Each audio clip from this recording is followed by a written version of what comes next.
मनसेचं पुन्हा खळखट्याक अंगावर आलं तर अमित ठाकरे यांची ठोकाठोकीची भाषा, अमराठी रिक्षाचालकांना सज्जड दम.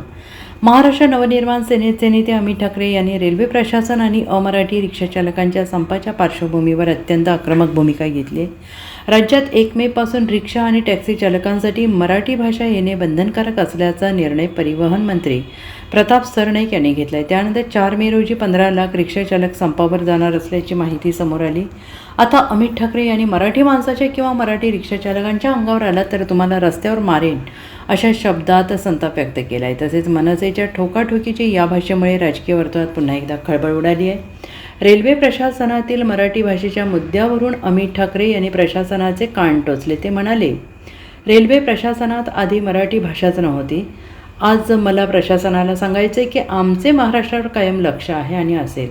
तुमच्या परीक्षा कुठे आणि कधी होतात हे आम्हाला चांगलं माहीत आहे. रेल्वे प्रशासन नेहमीच चाचपडून बघत असते, पण आता तसं चालणार नाही. मुंबईतून मराठी माणसाला बाहेर काढण्याचाच प्रशासनाचा उद्देश दिसतो, अशी टीका त्यांनी यावेळेस केली आहे.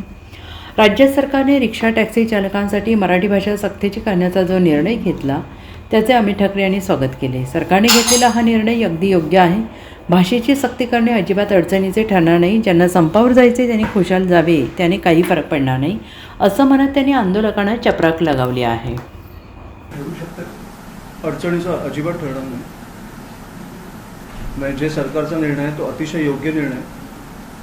मग इकडे तुम्ही बोलता ना भूमिका बदलता, इकडे सरकारने जर चांगली भूमिका घेतली आहे तर आम्ही त्याला पाठिंबा देतो की इकडे मराठी माणसाला प्राधान्य मिळालं पाहिजे, किंवा मराठी जे भाषा शिकण्याचा प्रयत्न करतात, जे राज्य वारंवार बोलतात की तुम्ही इकडे ह्या राज्यात वाढलाय, तुम्ही तुमचं बिझनेस किंवा तुमचं उद्योगधंदे ह्या राज्यात चालू आहे, तुम्हाला इकडची भाषा नको यायला.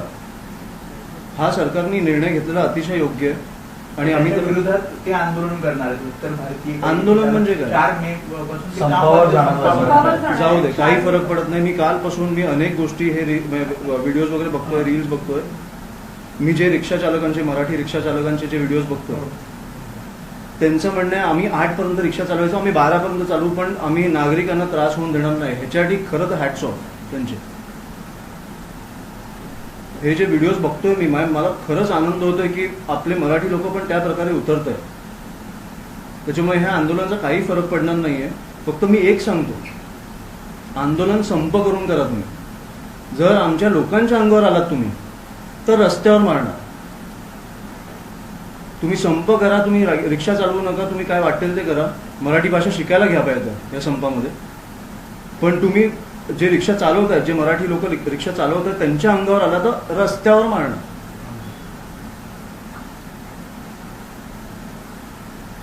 पण मग आता यामुळे राज्यातली कायदा सुव्यवस्था बिघडेल असं नाही का वाटत? नाही, मला वाटतं ते सरकारनेच निर्णय घेतला म्हणून कायदा सुव्यवस्था बिघडलीच नाही पाहिजे. त्यांनी ती कायदा सुव्यवस्था लावली पाहिजे की कशा प्रकारे संप झाला तरी कुठेही मारहाण नाही होणार. शांतपणे तुम्ही संप करा ना. तुम्हाला आम्ही दाखवून देऊ की मराठी रिक्षा चालक काय आहेत. आणि जी तुम्हाला भीती आहे, की जर तुम्हाला भीती असेल की आम्ही संप केल्यानंतर पण रिक्षा चालक चालू असतील, तर ती भीती असली पाहिजे. कारण आमचे रिक्षा चालक हे सक्षम आहेत.